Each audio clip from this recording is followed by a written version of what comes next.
Ողջույն բարեկամներ։ Բրուքսիզմը ատամների կրճտոց կամ ծնոտի սեղմում է։ Այն բերանի խոռոչի պարաֆունկցիոնալ գործողություն է, այսինքն կապ չունի նորմալ գործառույթների հետ, ինչպիսիք են ուտելը կամ խոսելը։ Բրուքսիզմը տարածված սովորություն է։ Բրուքսիզմի համաշխարհային տարածվածությունը թե քնի, թե արթուն վիճակում կազմում է 22,22%։ Բրուքսիզմի հետ սովորաբար կապված են մի քանի ախտանիշներ, այդ թվում ծնոտի մկանների ցավ, գլխացավ,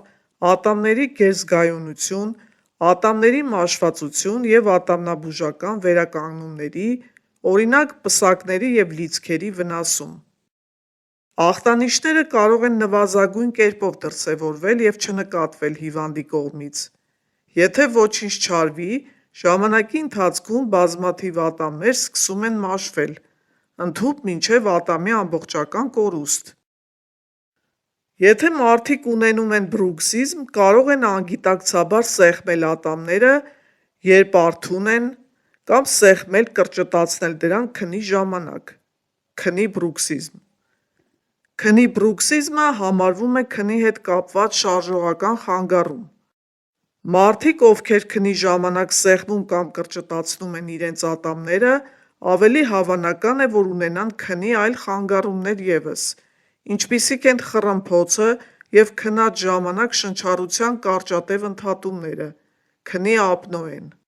Մարդը հնարավոր է ունենա քնի բրուքսիզմ և չիմանա այդ մասին մինչև բարդությունների զարգացումը։ Ուստի կարևոր է իմանալ այս վիճակի գանգատների և ախտանիշների մասին և պարբերաբար ատամնաբուժական զննում անցնել։ Բրուքսիզմը չի սահմանափակվում ատամների կրճտոցով և կարող է դրսևորվել մի շարք այլ փոխկապակցված ախտանիշներով։ Մասնավորապես, բրուքսիզմի գանգատները և ախտանիշները կարող են ներառել հետևյալը. ատամների կրճտացում կամ սեղմում,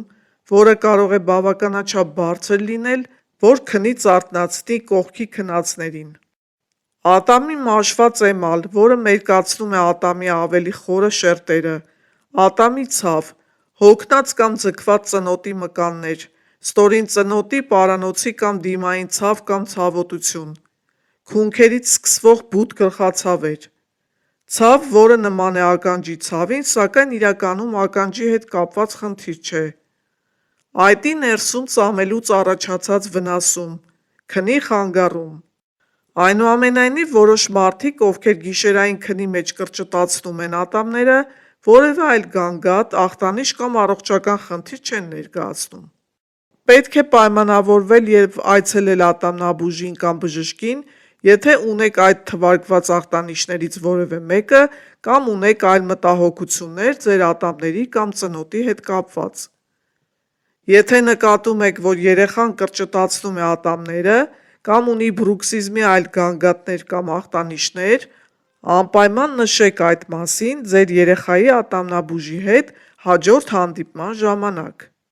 Բրուքսիզմի պատճառները բժիշկները լիարժեք չեն հասկանում, թե ինչն է առաջացնում ատամների ակամա կրճտոց կամ սեղմում,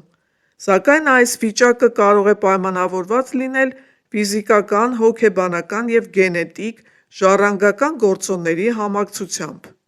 Ռիսկի գործոնները կարող են մեծացնել բրուքսիզմի առաջացման ռիսկը։ Օրինակ սթրես, տարիք, անհատականության տեսակ, դեղամիջոցներ և այլ նյութեր, բրուքսիզմ ունեցող ընտանիքի անդամներ, այլ խանգարումներ։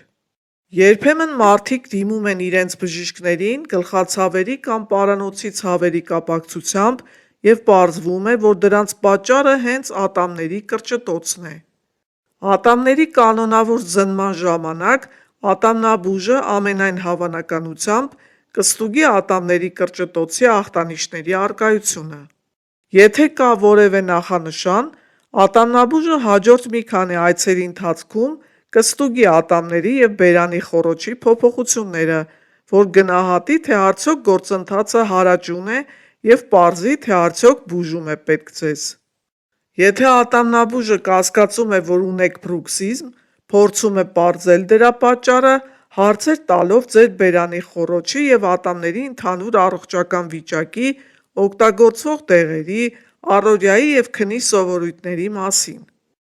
Բրուքսիզմի ծանրության աստիճանը գնահատելու համար ատամնաբուժը նաև կարող է ստուգել ծնոտի մկանների ցավոտությունը,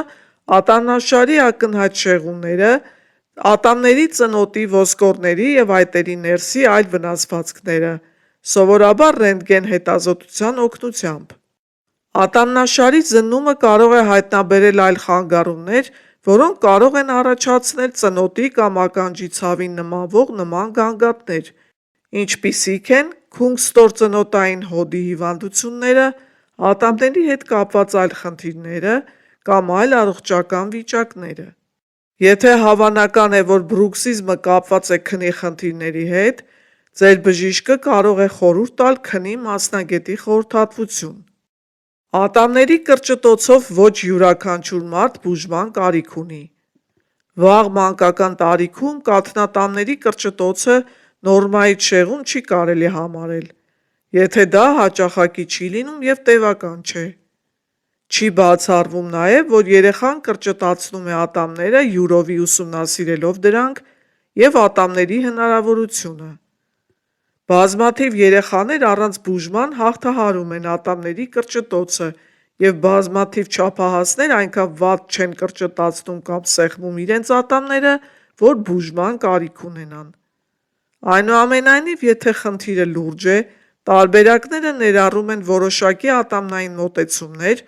ոչ դեղորայքային բուժում, թերապիաներ և դեղամիջոցներ, կանխելու ատամների հետագա վնասումը և թեթևացնելու ծնոտի ցավը կամ անհանգստությունը։ Պետք է խոսել ատամնաբուժի կամ բժշկի հետ, ճշտելու, թե որ տարբերակը կարող է լավագույնը օգնել։ Եթե դուք կամ ձեր երեխան ունեք բրուքսիզմ, բժիշկը կարող է առաջարկել ձեր ատամները պահպանելու կամ բարելավելու ուղիներ։ Դրանք կարող են կանխել կամ շտկել ատամների մաշվածությունը, սակայն չեն կարող դադարեցնել ատամների կրճտոցը։ Ատամների ուղղում, սպլինտներ և բերանային հարմարանքներ։ Այլ մոտեցումներ։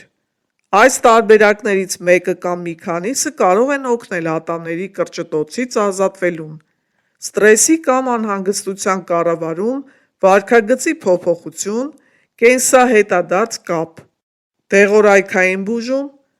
Ընդհանուր առմամբ, դեղամիջոցները այնքան էլ արդյունավետ չեն բրուքսիզմի բուժման համար, և դրանց օգտակարությունը որոշելու համար ավելի շատ հետազոտություններ են անհրաժեշտ։ Ատամների կրճտոցի դեմ օգտագործվող դեղամիջոցների օրինակները ներառում են հետևյալը՝ մկանները թուլացնող դեղեր, բոտեքսի ներարկումներ, անհանգստության կամ սթրեսի դեմ դեղամիջոցներ։ Փոխկապակցված խանգարումների բուժումը կարող է ներառել դեղամիջոցներով պայմանավորված բրուքսիզմը, քնի հետ կապված խանգարումները, այլ հիվանդությունները և առողջական վիճակները։ Աշխատեք կրճատել սթրեսը, խուսափեք երեկոյան խթանող նյութեր օգտագործելուց, կիրառեք լավ քնի սովորույթներ, խոսեք ձեր քնի զուգընկերոջ հետ, նախատեսեք կանոնավոր ատամնաբուժական քննություններ։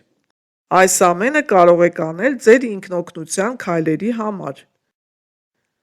Առողջ եղեք սիրելի բարեկամներ, չմոռանաք հավանել տեսանյութը, կիսվել ձեր ընկերների հետ և բաժանորդագրվել ալիքին։